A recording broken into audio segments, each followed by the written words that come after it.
27절부터 30절까지 제가 먼저 봉독하고 여러분이 하고 계속 교독하겠습니다.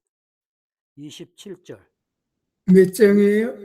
1장 27절입니다. 어디? 빌립보서요. 아, 빌립보서. 빌립보. 우리 빌립보서 하고 있잖아요. 예. 빌립보서 1장 27절에서 30절. 지난번에 이 부분을 장로님 한번 말씀을 하셨던 것 같은데. 그렇죠? 제가 먼저 봉독하겠습니다. 오직 너희는 그리스도의 복음에 합당하게 생활하라. 이는 내가 너희에게 보나 떠나 있으나 너희가 한 마음으로 서서 한 뜻으로 복음의 신앙을 위하여 협력하는 것과 무슨 일에든지 대적하는 자들 때문에 두려워하지 않으며 이를 믿고자 하라. 이것이 그들에게는 열방의 줄, 너희에게는 구원의 너희에게는 구원의 줄, 이는 하나님께로부터 나는 것이라. 그리스도를 위하여 너희에게 은혜를 주신 것은 다만 그를 믿을 뿐 아니라 또한 그를 위하여 고난도 받게 하려 하심이라. 너희에게도 그와 같은 싸움이 있나니 너희가 내 안에서 본 바요 이제도 내 안에서 듣는 바니라. 아멘. 복음에 합당한 삶 1편을 화요일날 했죠. 이어서 수요일날 해야 되는데 연기되어서 오늘 2편을 합니다. 의의 열매가 가득하여, 혹은 의의 열매가 익어가며 하나님의 사람으로 온전하게 되어가는 것을 복음에 합당한 삶이라고 했습니다. 오늘은 복음에 합당한 삶 2편입니다. 오늘 읽은 본문에서 대적자들 얘기가 나옵니다. 그 대적자들은 분명히 바울에 있는 상황 가운데서 외부에 존재하는 실제적인 반대자들, 대적자들입니다. 그리고 그들이 만들어내는 문제들, 그들이 만들어내는 고난들, 이런 것들을 통해서 일어나는 바울이 말하는 두려움의 문제, 그것을 더 깊이 들어가 보면은 결국은 바울은 여기서 싸움이라고 합니다. 내면의 문제라는 것입니다. 대적자들, 바울을 반대하는 자들이 만들어내는 고난, 고통, 환란이 바울의 내면에서 일으킬 수 있는 두려움을 가져올게 할 수 있는 것들이라는 것이죠. 우리들도 똑같습니다.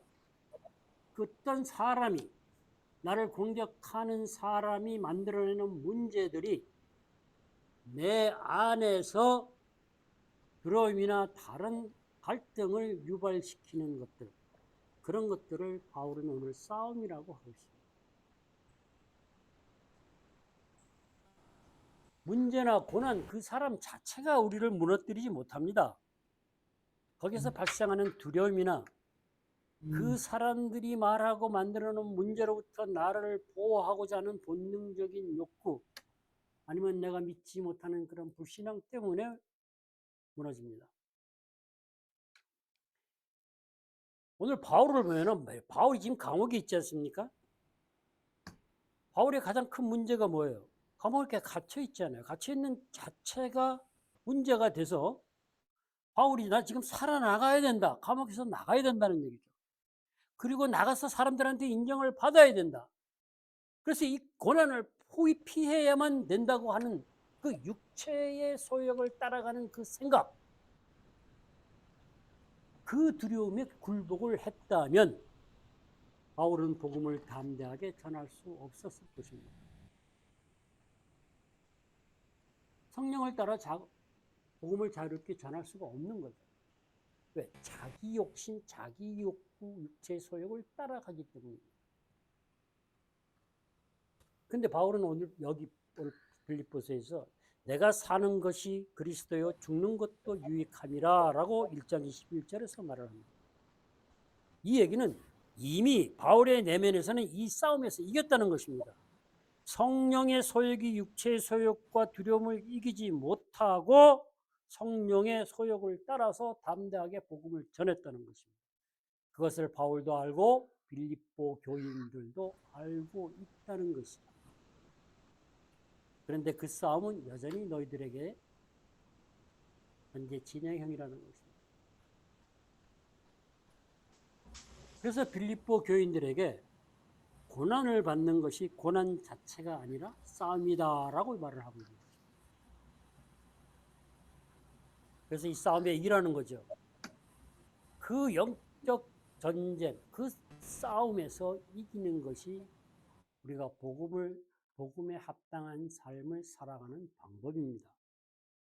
시작입니다. 구원의 증거로서 대적자들 앞에서 두려워하지 않고 담대하게 복음을 전하는 것. 그건 외부의 적을 이기는 힘이 아니에요. 성령의 소욕이 육체의 소욕을 이김으로써 나타나는 승리예요. 우리가 많은 경우에 고난을 받고 환난을 받고 어려운 상황에서 고통이 오지 않습니까? 그러면 갈등을 많이 해요. 그래서 힘들어합니다. 그 힘들어하는 내면의 상태 속에 있는 것들을 구체적으로 드러내게 하기 위한 도구가 바로 외부 상황입니다. 고난입니다. 그 대적자들이라는 거예요. 육체의 소욕이 무엇 때문에 그러는지를 발견해내서 죽이는 도구로 사용된다는 것입니다. 갈등이, 환난이, 고난이. 주님이 말씀을 빌면은 자기를 부인하고 십자가를 지고 나를 따르라. 왜곡된 내 자아, 죄된 본성이 만들어놓은 내 자아 자신의 육체의 소욕을 죽이는 도구가 십자가라는 것입니다. 내가 지고 가서 내가 죽는 도구가 십자가입니다. 그 십자가를 지고 따르라는 거죠. 그러니까 외부에서 대적자들이 우리한테 주는 고통, 고난, 갈등은 계기입니다. 계기. 나를 죽일 수 있는 계기. 욕망을 찾아서 없애버릴 수 있는 계기라는 거예요. 도구라는 거예요. 그래서 육체의 소욕과 성령의 소욕이 충돌해서 싸우는 것을 우리는 영적 전쟁이라고 합니다.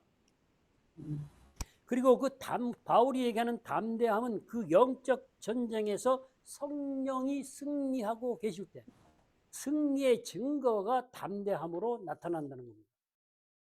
그래서 구원의 증거라고 하는 거예요. 이렇게 담대함으로 살아간다면 우리가 복음에 합당한 삶을 살아간다고 볼 수 있겠죠? 이 싸움이라고 하는 영적 전쟁을 생각해 보아야 합니다. 성경은 우리가 육체의 소욕을 이겨야 되지 않습니까? 그죠? 욕망을 이겨야 되잖아요. 그 방법을 참아라. 의지를 강화해서 네가 노력을 해라. 이렇게 얘기하지 않는다는 거예요. 이렇게 행동을 하면 네가 욕망과 욕심을 죽일 수 있다. 육체의 소욕을 죽일 수 있다. 이렇게 얘기하는 게 아니에요. 성경은. 갈라디아서 5장 16절에서 이렇게 말합니다. 성령을 따라 행하라. 그리하면 육체의 욕심을 이루지 아니하리라. 성령을 따라 행하면 육체의 소욕을 따라 하지 않는다는 얘기입니다. 육체의 소욕을 먼저 네가 이겨라. 육체가 원하는 것을 하지 않기 위해 네가 뭔가를 먼저 해야 된다. 그걸 처리해서 행동을 해야 한다라고 그렇게 성령이 말을 하는 게 아니라는 겁니다. 먼저 성령을 따라 행하라. 그러면 육체의 소욕을 따라 행하지 않게 된다는 겁니다. 이 순서가 너무 중요해요. 윤리적 갈등이 아니라는 겁니다. 육체의 소욕을 단순히 억압하는 데 있는 게 아니라는 겁니다. 이것은 그리스도의 영광을 우리가 바라볼 때 그리스도의 나타나심 가운데 우리가 변화를 받기 때문에 그 변화받은 정체성으로 인해서 자연스럽게 성령의 소욕을 따라 살고 육체 소욕을 안 따라간다는 겁니다. 그게 순서예요. 결국은 영적 전쟁의 본질, 우리가 어떻게 성령의 소욕을 따라 사느냐, 합당한 삶을 사느냐, 육체의 소욕을 억누르는 게 아니고 육체의 소욕을 억누르기 위한 뭐 자기 개발, 자기 수양이 아니라는 겁니다. 예수 그리스도의 생명이 우리 안에서 점점 더 드러나고 옛사람은 죽고 새 사람이 살아나는 과정이다라는 얘기예요. 옛사람이 죽고 새 사람이 살아나는 과정이라는 것은 존재가 바뀌었다는 얘기입니다. 너희 행동이 바뀌어서 새 사람이 됐다는 게 아니에요.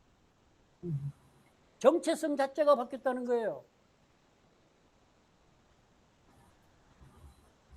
바울이 말을 하는 걸 보면 이렇게 말을 합니다. 먼저 존재를 선언을 해요. 너희는 그리스도와 함께 죽었다. 우리 예수님과 죽은 존재라는 거예요. 그 다음에 너희는 새 사람을 입었다. 우리 존재가 그런 존재라는 거예요.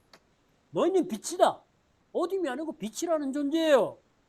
너희는 하나님의 자녀다. 마귀의 새끼가 아니고 하나님의 자녀라는 존재예요. 새로운 피조물이다. 너희는 상속자다. 하나님의 사랑받는 자녀다. 우리 존재가 그런 존재의 정체성을 지녔다는 겁니다. 하나님은 계속 바울을 통해서 얘기하는 거예요. 너희 누군지 아니? 너희는 이런 존재야. 너희는 이런 정체성을 가진 존재로 귀한 가치 있는 존재라고 말을 합니다. 그래서 그런 가치 있는 존재가 되어야 한다는 것이죠. 우리가 그런 존재라는 겁니다. 그리고 그 다음에 말을 해요. 그런 존재가 되었기 때문에 그러므로 사랑 안에서 행하고 빛의 자녀처럼 행하고 복음에 합당하게 살아라. 뭐가 문제예요? 복음에 합당하게 살려면 존재가 먼저 바뀌어야 된다는 얘기입니다. 새 사람이 되어야 된다는 얘기예요. 사랑받는 존재가 되어야 된다는 겁니다. 맞잖아요. 그래서 바울이 담대할 수 있는 거예요. 우리가 단순히 용기를 내서 담대해라 이래가지고 되는 일이 아니라는 겁니다.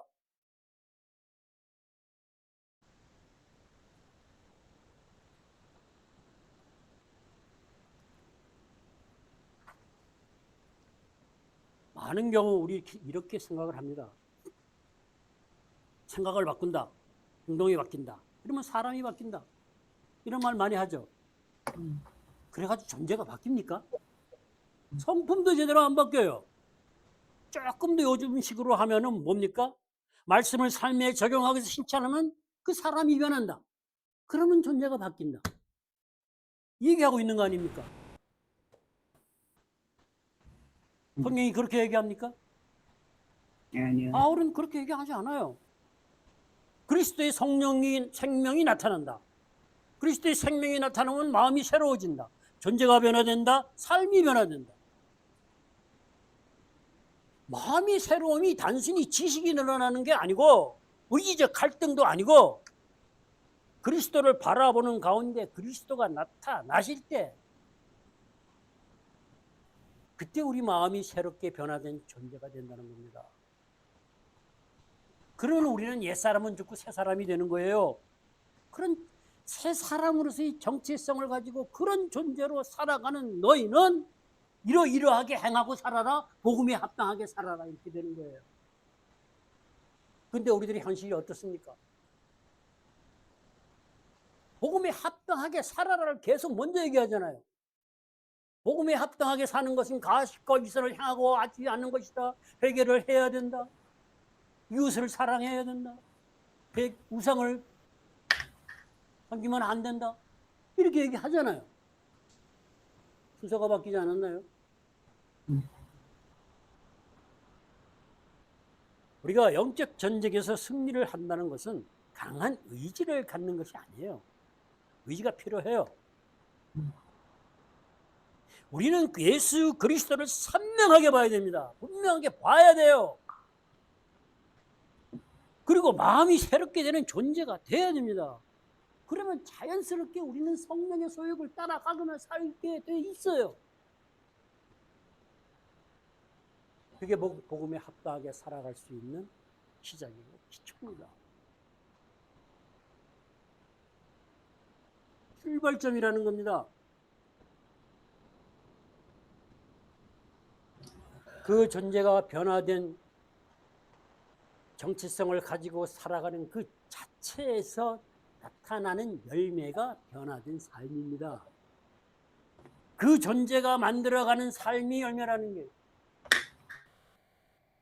삶이 만들어낸 존재가 열매가 아니에요.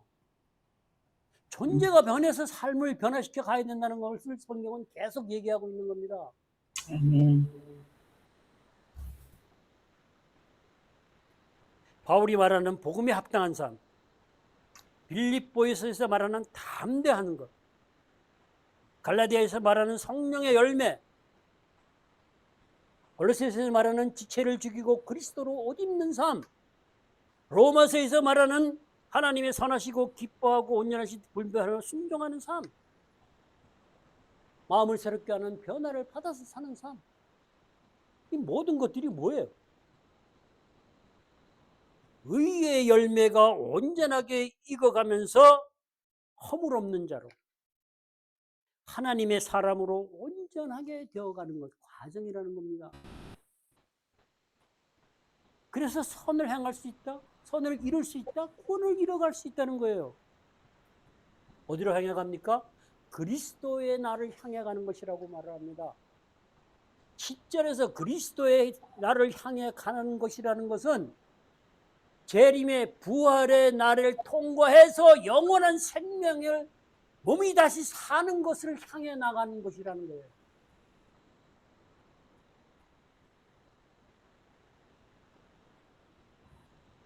우리는 성령의 소욕을 따라가며 하나님의 구원을 이루어가는 과정에 성령의 인도하심, 영의 인도하심을 받아가며 사는 하나님의 자녀라는 존재입니다. 그게 우리 정체성이에요. 마귀 따라가는 정체성, 마귀 따라가는 존재가 아니라는 겁니다.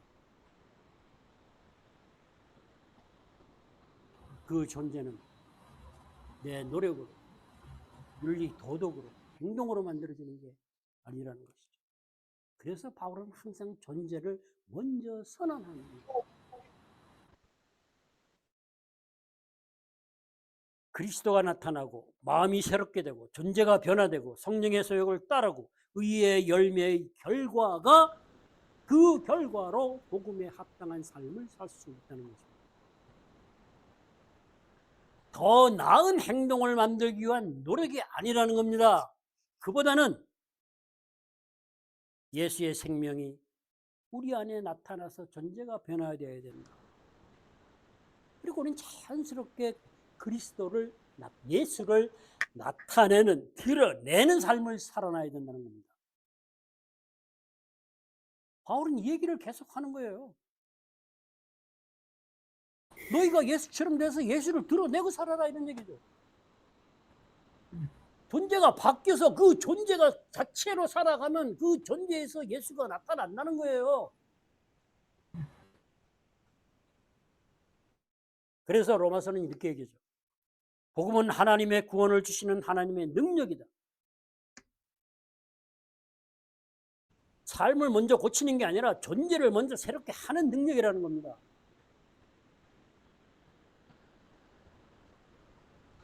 그래서 믿음으로 의롭게 된 의인은 의인으로 살 것이다 라고 말하고 있습니다. 로마서 서론에서 시작할 때 1장 16절, 17절이죠. 우리가 교회에서 삶의 변화만 계속 강조한다면 율법주의와 별로 다를 게 없습니다. 삶의 변화만 지속적으로 강조하면 율법주의와 도덕주의, 종교적 도덕주의로 흐를 수밖에 없고, 또 전제의 변화만 말하면 삶의 열매가 없어지겠죠. 그러면 참된 변화가 아니죠. 그러니까 전제의 변화를 통해서 삶의 변화가 일어나요. 삶의 변화가 일어날 수 있는 존재가 되어야 한다는 것입니다.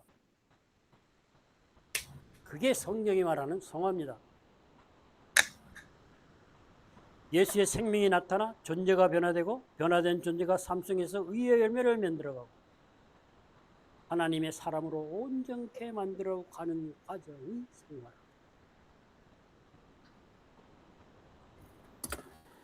세상은 교회에서 그리스도인들한테 무엇을 봅니까? 교회를 바라보고 뭐라 그럽니까? 아주 심하게 말하는 경우 표현할 때는 개독교라 그랬어요. 무엇을 보고 그렇게 말을 합니까? 세상은 교회를 바라볼 때 교회의 교훈과 교리를 보지 않습니다. 교회에서 뭘 가르치나를 보는 게 아니에요.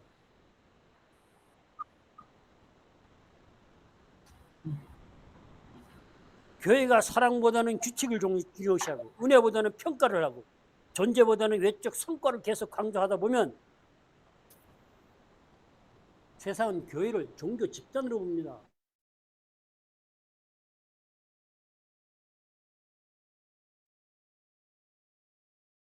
세상이 교회를 비판하는 것은 교리가 아니에요. 너네 교리가 잘못됐다 얘기를 하는 게 아닙니다.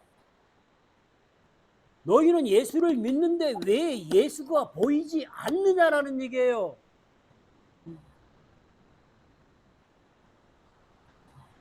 비난받는 이유가 여기에 있다고 생각하지 않습니까? 예수가 보이지 않는데 무슨 매일 그냥 교회 가서 저도 그렇게 비난했었습니다. 뭐 예수를 믿고 예수는 사랑이라고 뭐라고 얘기하는데 제가 믿는 사람들 예수 믿기 전에 바라보니까 예수 안 보여요. 그래서 너나 잘하라 그랬어요. 예수를 믿지 않는 자들은 교회의 가르침과 교리를 보는 것이 아니라 예수를 찾는 겁니다. 예수가 보이지 않기 때문에 비난하는 겁니다. 예수를 드러낼 수 있는 예수가 보여지는 존재로 우리는 먼저 변화되어야 하고 그 변화를 통해서 삶이 바뀌어야 그 삶 속에서 예수가 보여지는 겁니다. 아멘. 교회 자체가 우리가 사람들의 행동을 먼저 고정해서 고치려고 그러는 게 아니라 예수 그리스도가 우리들에게서 선명하게 분명하게 보여지게 하는 것을 먼저 해야 된다는 겁니다.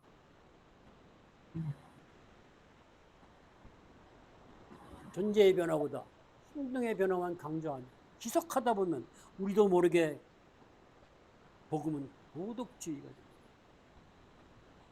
사람들은 종교를 경험하게 됩니다. 그래서 이상한 방향으로 가는 거예요. 많은 교회들이 이런 얘기를 하죠. 더 사랑해라. 더 기도해라. 더 성경을 읽어라. 더 선교해라. 더 큰 교회를 만들어 부흥해야 된다. 이래가지고 존재가 바뀝니까? 출발점이 바뀌어야 돼요. 출발점이 이렇게 물으면 안 돼요. 제 얘기가 아니고 바울의 시작이 그렇습니다. 바울이 먼저 그렇게 하라고 얘기 안 해요. 존재가 먼저 변해야 된다고 얘기를 합니다. 성경은 삶을 바꾸어 존재가 되는 것이 아니라 존재가 바뀌기 때문에 삶이 바뀐다는 방향을 성경은 지속적으로 얘기하고 있습니다. 우리는 이 방향을 함께 바로잡아가야 합니다.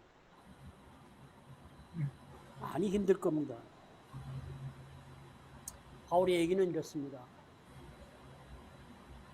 너희가 누구인지 정말 좀 알아라. 그리스도 안에서 너희들이 어떤 존재가 되었는지 제발 좀 알으라는 거예요. 너희가. 바울이 살펴주는 게 그겁니다. 너희 안에 누가 계시는지 아냐? 그러니까 너희 안에 계시는 그분처럼 살아야 되지 않느냐? 너희가 누군지 알아야 너희가 그렇게 살 수 있지 않겠느냐는 얘기입니다. 그게 바울의 얘기예요. 그건 하나님이 우리한테 하는 얘기입니다. 우리가 누군지 알아야 그렇게 살까 합니까? 내가 왕자면 왕자처럼 삽니다. 거지면 거지처럼 삽니다. 근데 내 존재가 누굽니까? 하나님의 사랑받는 존재, 하나님의 것이에요. 완전히 새롭게 된 존재라는 겁니다. 의의 열매가 풍성해서 하나님의 사람으로 온전하게 만들어 가져가는 그런 존재라는 걸 알아야 내가 그런 존재로 살아갈 것 아니냐는 얘기입니다. 그것을 알고 살아가는 것이 복음에 합당한 삶을 살아가는 것입니다.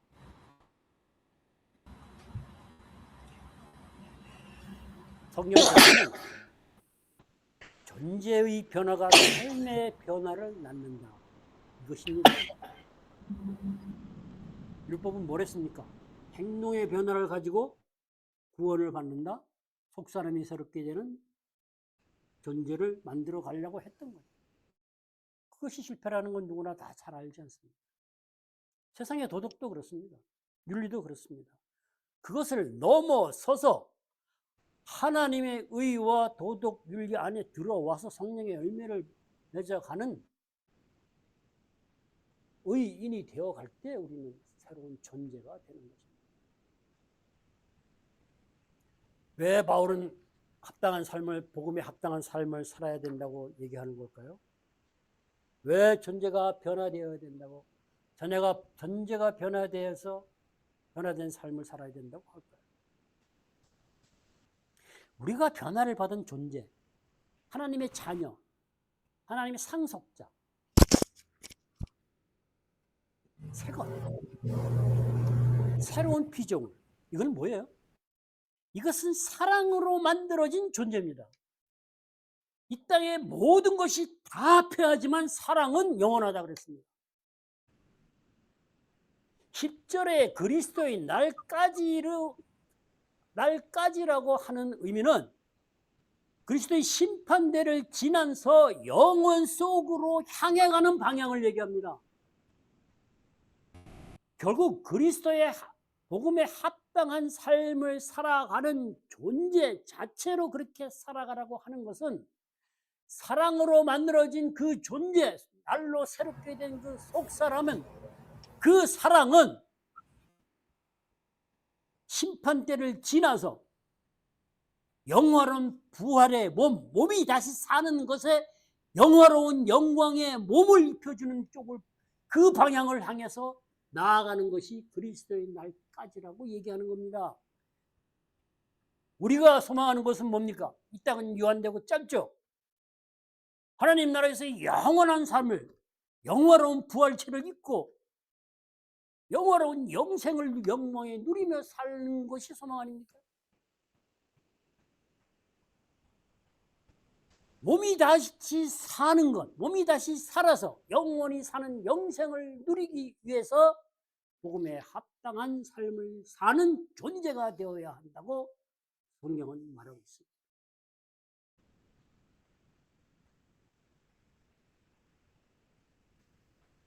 영생을 누리기 위해서 우리가 준비하고 살아가는 것이 복음에 합당한 삶을 살아야 되고, 복음에 합당한 삶을 살 수 있는 존재가 되어야 한다는 것입니다.